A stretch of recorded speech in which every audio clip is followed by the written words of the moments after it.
यही तोहार सरकार बा। भ्रष्टाचार का भरमार बा, धांधली का भरमार बा, नीतीश कुमार बा। यही सुशासन का सरकार बा। लाठियों का भरमार बा, लाठियों का बौछार बा, छात्रों का जिंदगी बर्बाद बा। यही नीतीश कुमार बा।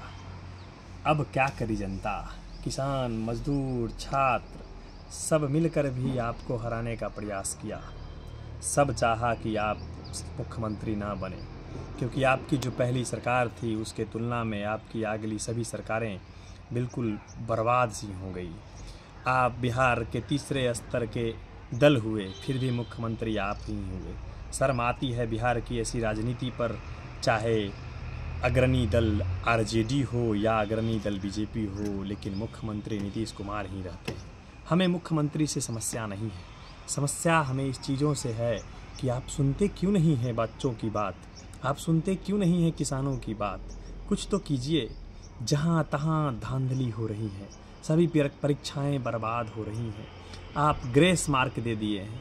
बच्चों को लुभावन लगता है, क्योंकि इन छोटे बच्चों को नहीं पता है कि आगे जाकर हमें किस प्रकार के कंपटीशन में बैठना है। आप 10th के एग्ज़ाम में, 12th के एग्ज़ाम में जब लॉकडाउन था तो आप नियम लागू कर दिए डबल ऑप्शन। 30 क्वेश्चन मिलेगा, 15 बनाना है।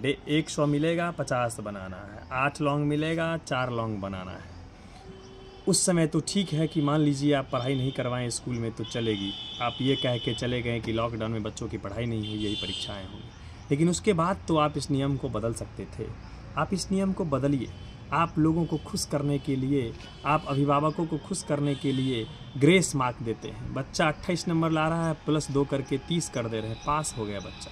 अब बच्चों में डर रहा ही नहीं फेल होने का। बच्चों को अब ये लग ही नहीं रहा है कि उसकी तैयारी कैसी है, क्योंकि आप प्राप्तांक उसको अच्छा दे देते हैं। बच्चों को लगता है कि उसकी तैयारी अच्छी हो रही है, उनके अभिभावकों को लगता है कि मेरा बच्चा अच्छा कर रहा है। बच्चे पढ़ाई लिखाई छोड़ के इधर उधर की चीज़ों में लगे रहते हैं। खामियाजा ये होता है कि जब वो बच्चे मैट्रिक इंटर करके किसी कम्पिटिटिव एग्ज़ाम में बैठते हैं तो उनका स्तर काफ़ी नीचे होता है और वो इस एग्ज़ाम को निकाल नहीं पाते हैं। तो कृपया कर इन बच्चों के भविष्य को बर्बाद ना करें, ध्यान दें इन बच्चों पर। आप पैटर्न को बदलने का प्रयास करें। आप स्कूलों में शिक्षक को परेशान करने के लिए आप नियम बना दिए कि आपको इस समय में आना है। शिक्षकों की छुट्टी को काट दिए, लेकिन आप क्या शिक्षा पर कार्य कर रहे हैं। आप ICT लैब बना दिए स्कूलों में, लेकिन ICT लैब आपके स्कूलों में चल रही है कि नहीं चल रही है उसको आप देखिए। सिर्फ आप शिक्षकों को परेशान करने से पढ़ाई नहीं होगी। आपको पता होना चाहिए कि शिक्षा व्यवस्था का सबसे प्रमुख उद्देश्य हो छात्र छात्राओं की शिक्षा। दूसरी चीज़ें बाद में, मानक चीज़ें बाद में होती हैं, इंफ्रास्ट्रक्चर बाद में होगी, सभी चीज़ें बाद में होगी। सबसे मूलभूत चीज़ें होनी चाहिए शिक्षा, जिसको आप दरकिनार कर दिए हैं। पढ़ाई पर काम नहीं करते हैं। आप इस चीज़ पर ध्यान नहीं देते कि सिलेबस ख़त्म हो रही है कि नहीं हो रही हैं, किस स्कूल में कितने शिक्षक हैं। कहीं से आप अच्छे शिक्षकों को निकाल के कहीं दे दिए और वहाँ पे उसके बदले किसी शिक्षक को नहीं दिए, तो फिर वहाँ की पढ़ाई कैसे हो रही है। आप मंथली एग्ज़ाम तो ले रहे हैं स्कूलों में, लेकिन मंथली पढ़ाई कैसी हो रही है इस पर आप काम नहीं कर रहे हैं। सिर्फ वीडियो कॉलिंग करने से और वीडियो कॉलिंग से प्रेजेंटेशन देख लेने से काम नहीं चलेगी कि शिक्षक 8 बजे आना ही चाहिए। आप इस पर भी ध्यान दीजिए कि शिक्षक को पढ़ाना ही चाहिए। आप इस काम पर ध्यान नहीं देते हैं। बच्चों का नैतिक पतन हो रहा है, बच्चों में चारित्रिक पतन हो रहा है, इस पर आपका क्या काम है। जहाँ तहाँ अपराध का ग्राफ काफ़ी ऊपर बढ़ रहा है।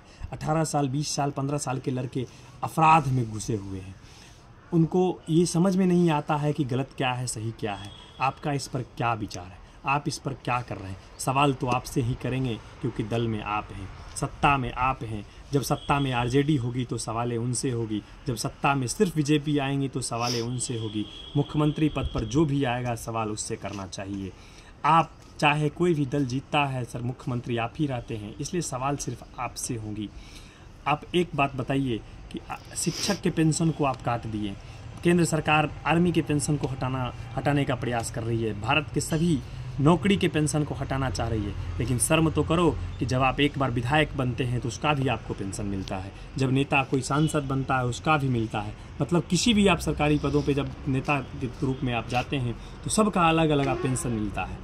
एक शिक्षक को पेंशन के लिए धरना प्रदर्शन करना पड़ता है, लाठी चार्ज होती हैं उस पर। लेकिन जब एक विधायक को अपना सैलरी बढ़ाना होता है तो चुपके सभी दल के विधायक मिल करके अपने सैलरी को बढ़ा लेते हैं। लोगों को पता तक भी नहीं चल पाता है कि विधायक की सैलरी बढ़ गई है। तो इस पर थोड़ा सा आप ध्यान दीजिए। सबसे बड़ी चीज़ें आपका पद ही नहीं होता है।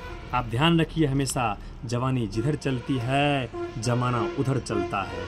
नौजवानों के साथ आप अत्याचार करेंगे तो एक ना एक दिन तख्ता पलट जरूर होगी। नौजवान आपको उखाड़ कर फेंक देंगी।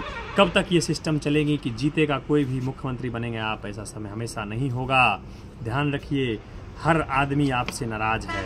मजदूर हो, किसान हो, शिक्षक हो, छात्र हो, सब नाराज हैं। सिर्फ खुश अगर आपका है तो आपका लाठिया तंत्र, जिसमें लाठी चलती हैं, बाकी कुछ नहीं चलता। इतनी वज्र ठंडी में आप बच्चों पर वाटर कैनन का प्रयोग कर रहे हैं, शर्म नहीं आती? अगर उसमें आपका बेटा होता, आपकी बेटी होती, तो क्या आप ऐसा ही कार्रवाई करते? अच्छी बातें तो ये है चूँकि आपका उसमें कोई है नहीं, क्योंकि लालू प्रसाद यादव के बेटा मलाई खा रहा है, रामविलास पासवान का बेटा मलाई खा रहा है, जीतन राम मांझी का बेटा मलाई खा रहा है। लाठी कौन खा रहा है? बिहार के मजदूर का बेटा, बिहार के किसान का बेटा, बिहार के ठेला चालक का बेटा, रिक्शा चालक का बेटा, शिक्षक का बेटा, लाठी वो खा रहा है।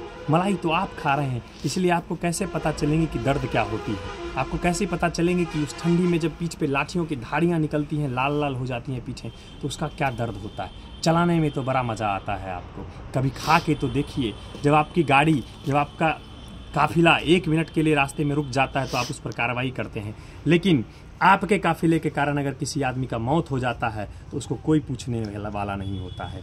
एक नेता जब खरोंच भी लग जाए तो उसके लिए सभी नेता आकर के सहानुभूति दिखाते हैं। लेकिन बिहार में प्रत्येक दिन 100, सैकड़ों, 200 आदमी का मौत होता है। कहीं हत्या हो जाती है, कहीं एक्सीडेंट से मौत होता है, कहीं कुछ होती है। उस क्षेत्र के विधायक तक पूछने नहीं जाते, उस क्षेत्र के सांसद तक पूछने नहीं जाते। आप क्या पूछेंगे? इसलिए डरिए जरूर, भगवान से ज़रूर डरिए। जब आप ऊपर जाएंगे तो आपको भगवान वहाँ पूछेंगे। सब देख रहे हैं वो।